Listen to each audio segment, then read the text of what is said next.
want more of this in more detail, we will cover it Friday in the 20%er at the20percenter.com. So it's called a hot seat. If you are familiar with a hot seat mastermind, put me in the comments just so we get a sense of this. But it's really going to be 4 steps, and I'll tell you why you would do a hot seat. A hot seat allows every single person in the mastermind to walk out with specific advice about the challenge they have. I don't know about you, Jason, Joy, when I did masterminds in the past, we would look at what are the topics on your mind for the whole room. We would rank them based on how many people, and then we'd either do it as a group or in small groups, but we're all tackling like the same 4 problems. That's right. And you hope that everybody in the room got covered. The hot seat is designed so every single person who shows up gets at least 3 to 4 answers to their challenge.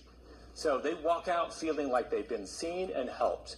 So the first step is you've got to break the ice with an intro, and there's 2 steps to that. We get people in the masterminds I attend to stand in a circle. Everyone, you have 1 minute, because otherwise people will go on, but tell them who you are, and then 2 parts.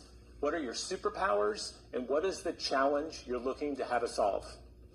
And so I want to know, as a team leader, I want to hear people say, well, I'm really great at Google Ads, or I'm really good at follow-up on events. Like, I want to know what they think their superpowers are, and at the same time, I want to know what their challenges are.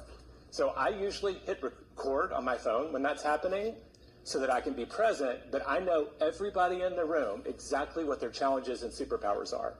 The next thing we're going to do is we're going to divide them into small groups. And this is a real important part of the hot seat.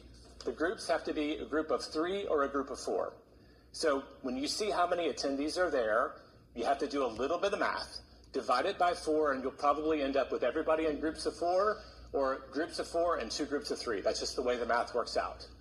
And the ones that I go to, I think a fun way to do it is you go ahead and divide out your deck of cards. Everybody gets a card at random. And so if you got a king and Joy got a king, y'all are at the same table. This last one, I had an 8, and so I was with the 8s. And people will come up with their own fun names for their groups. So then you do the actual mastermind activity, and depending on if you are in a group of 3 or a group of 4, you're either going 4 times 15 minutes or 3 times 20 minutes. That allows you to have 1 hour of masterminding, and they just pick whoever has the next birthday. You know how this works. Whoever's got the longest hair, the shortest hair, that person is in charge of the timer, and it's 4 times 15 or 3 times 20. And what you do is you rotate, and I'd be like, hey, I'm struggling with hiring. And then everybody at the table asks you questions and coaches you on that thing. And then you rotate, and then you rotate. And at the very end, like every great instructor should, you're going to clear it. Bring everybody back together and say, who heard something great that's worth sharing? The reason you said that is that they may not have said it, they heard someone else say it at the table, and now you get to pop ahas out of the whole room. So-and-so was struggling with hiring, and I heard this great advice. Go to CV. Whatever that is.